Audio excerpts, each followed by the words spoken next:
Okay, this video's purpose, I'm gonna resume with the Derale electric fans, but again, it's not the fans that's causing the issue of them not coming on. In the prior video, the video just a few minutes before this one, I clearly show how the main wire that runs from the circuit breaker into the vehicle, which is bolted into the fuse box, that wire is loose.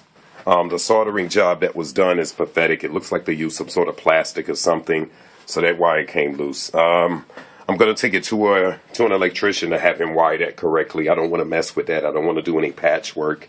And when I was last at Pontiac Alley, in reference to the fans, when Tyrone gave me the, I would call it circuit breaker, and he gave me the fan relay switches, he also gave me this, which is a controller module or controller box, where I can run various accessories into this with the fuses already here. Now, we were originally going to mount it over here. Tyrone suggested here because of the clearances, but since my fan relay switch is here and the circuit breaker here, I'm going to reposition this. It's not bolted down. I wired this in myself when I was at Tyrone's. It's just not bolted down. Now I'm going to actually reposition that against the firewall right here. It's going to go right here against the firewall. And also with the windshield washer reservoir. I just woke up, guys, all right? This is the original one. It came on the Regal, mounted in this position if I were facing the front of the car. This is the replacement. As we can see, the bolt holes do not meet up at all. This does not fit. This is incorrect, so I'll probably have to send it back to the buyer, to the seller on eBay.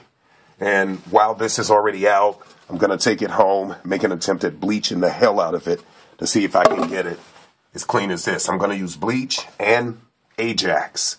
Scrub that baby, see if I can get it back to its original color. And that's it. I'm about to get the heck out of here. There's nothing I can do. Let me see if I can get another view of that in this video. And then I'll be able to delete the prior one. Now, this orange wire is loose. And that was soldered. Where's that nasty looking ball? Oh, okay, that was up higher. Oh, man, I hope I can get this. Okay, good. You see the red wire to the left?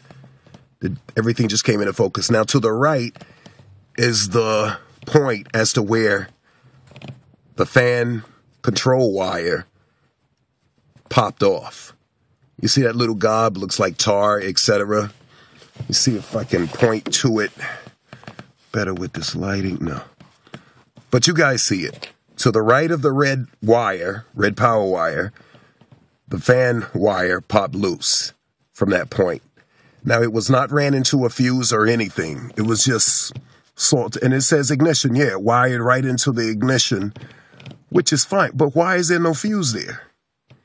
There's no fuse there at all. It was just soldered into the port. Wow. I see that clearly now.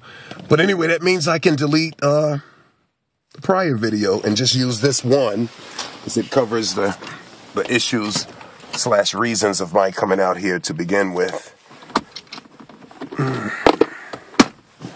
And when I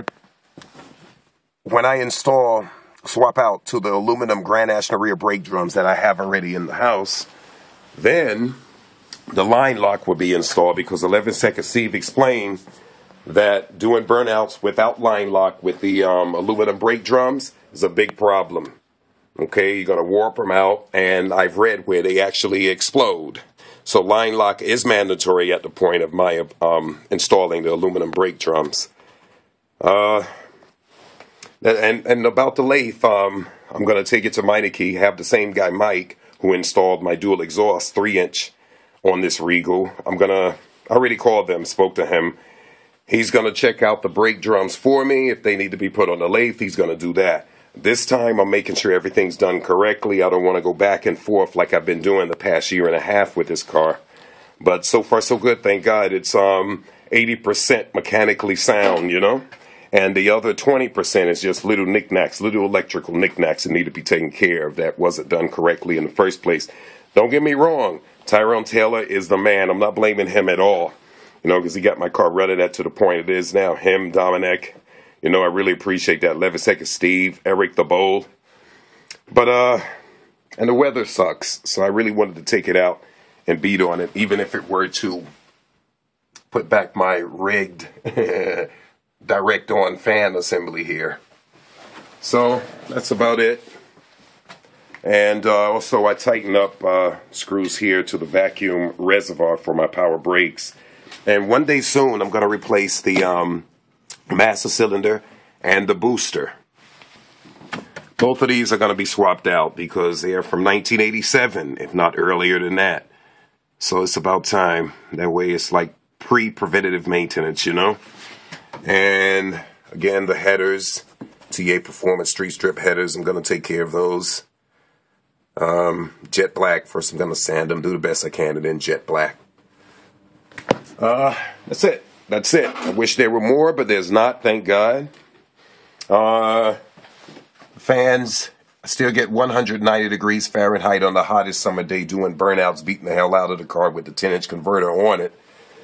So I'm going to leave those as they are. They seem to be doing the job correctly, even with the gaps, even though with them not directly on the cooling cores of the Griffin aluminum radiator. And boom, boom, boom. That's it. That's it. That's it. Everything else seems to be A-OK. Oh, and my airbags. Things back here. And these are the KYBs 11-second Steve purchased for me. This is what he has in his 11-second Regal STAGE-1. And my airlift airbags, rear airbags. The one on the passenger side is the only one I'm going to use. Same as Steve's setup.